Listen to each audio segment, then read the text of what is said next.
इसलिए भी क्योंकि महाराष्ट्र में आज दिन भर गहमा गहमी का आलम था, मुंबई में खासकर। और क्या कुछ इससे निकल के आया, जरा आपसे समझना चाहता हूं। महाराष्ट्र लिंच मॉब की बात भी अभी सुन लिया आपने, प्रशांत टंडन जी भी कह रहे थे, शुरुआत में मैं भी अपनी भूमिका में ये बात रख चुका हूं।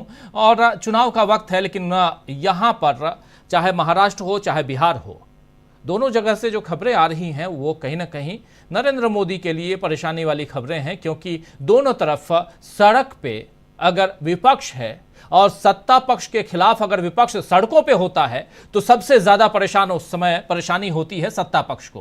क्या कुछ आज था, जरा बताइए। देखिए, आज तो जो है जूता मारो आंदोलन था। सुबह सुबह जूता मारो आंदोलन हुआ और सरकार में जो लोग हैं, जो मुख्यमंत्री हैं, डिप्टी चीफ मिनिस्टर हैं, सबको जूता मारा गया। वो सांकेतिक है, लेकिन ये जो जूता नेताजी सांकेतिक मार रहे हैं, यहाँ के लोगों में, आम लोगों में आक्रोश है। और वो अगर मौका मिले तो सही में जूता मार दे। और प्रधानमंत्री पे भी उनके लोकसभा क्षेत्र में जूता फेंका गया था, आपको याद होगा। अभी गिरिराज सिंह जो बिहार में थे, उन पे भी हमला हुआ, बच गए वो। तो ये हमले क्यों हो रहे हैं? हमले इसलिए हो रहे हैं कि जातिवाद को लेकर के या जाति को लेकर के जिस तरह से आरएसएस, जिस तरह से कांग्रेस पार्टी है, पहली बार कांग्रेस पार्टी ने राहुल गांधी की वजह से, या राहुल गांधी ने जिस तरह से जाति गणना को मुद्दा उठा बनाया है, सामाजिक न्याय को मुद्दा बनाया है। कांग्रेस हालांकि पहले भी सामाजिक न्याय में बिलीव करते थे, संविधान तो उसी के तहत आया, लेकिन समाजवादी सोच के लोग जो थे, जो लोहिया थे या और जो लोग हुए, नीतीश कुमार तक आ जाइए, वो तमाम लोग जो है जिस धारा में बिलीव कर रहे थे, जिस तरह से बात करना चाह रहे थे जातियों पर, कांग्रेस बात नहीं कर रही थी। और इसी का फायदा जो है बीजेपी ने उठाया या संघ ने उठाया। संघ ने लगातार इस बात को लेकर के हिंदू हिंदू किया और मुसलमानों को केवल विलन नहीं बनाया। मुसलमानों को विलन बनाया वो तो अलग जगह है, लेकिन वो हिंदुओं को इकट्ठा करने की बात करता रहा। और हिंदुओं को इकट्ठा जो है एक उसका झूठा आवरण है। बेसिकली वो जो है ब्राह्मणवाद या श्रेष्ठतावाद या जाति वर्ण व्यवस्था है, उसको स्थापित बनाए रखना चाहता रहा संघ। और बीजेपी का ही वो नंगा नाच दिखाई पड़ा, जो 10 साल का शासनकाल है उसमें देखिए कि वो नंगा नाच दिखाई पड़ता है।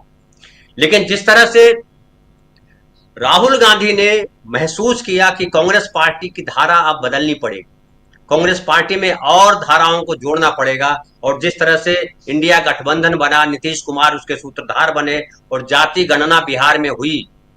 बिहार इस मामले में बड़ा अलग है, ये मैं फिर से एक बार चर्चा करना चाहूंगा कि बिहार अलग इस तरह है कि आप देख लीजिए कि उस समय भी जब नेहरू थे या जब इंदिरा गांधी थी या जब कांग्रेस मजबूत थी, तब भी बिहार में संवित सरकार की बात हुई। कर्पूरी ठाकुर से लेकर जगदेव बाबू, तमाम पिछड़े दलित समाज के जो नेता थे वो सब आगे रहे और आंदोलन हुआ। बिहार में सबसे ज्यादा इस तौर पे हुआ।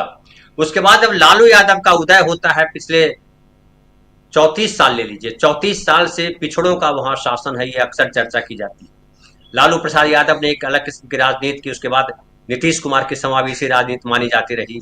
और कांग्रेस पार्टी के लिए भी वही है। नीतीश कुमार ने एक तरह से मैं कहूं कि रास्ता दिखा दिया। और सामाजिक न्याय और जाति गणना जब अब कांग्रेस ने पकड़ा है, तो ये आरएसएस के लिए सबसे बड़ा तनाव का सबब है।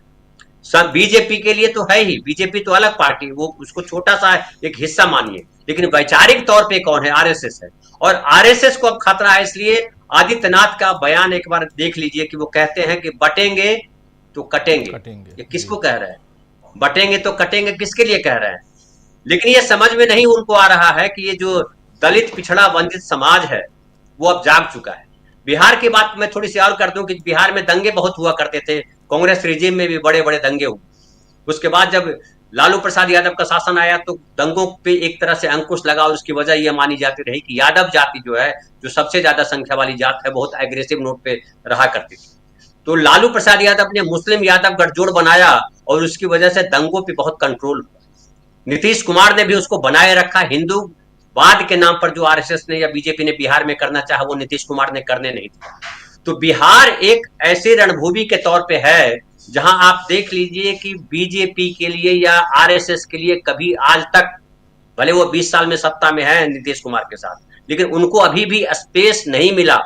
इवन यहां तक देख लीजिए कि चिराग पासवान जो हनुमान कल तक बने हुए थे, वो आज बीजेपी और संघ के लिए तनाव का कारण बन गए। वो तमाम मसलों पर नीतीश कुमार और दूसरी पार्टियों से ज्यादा तेज विरोध कर रहे हैं।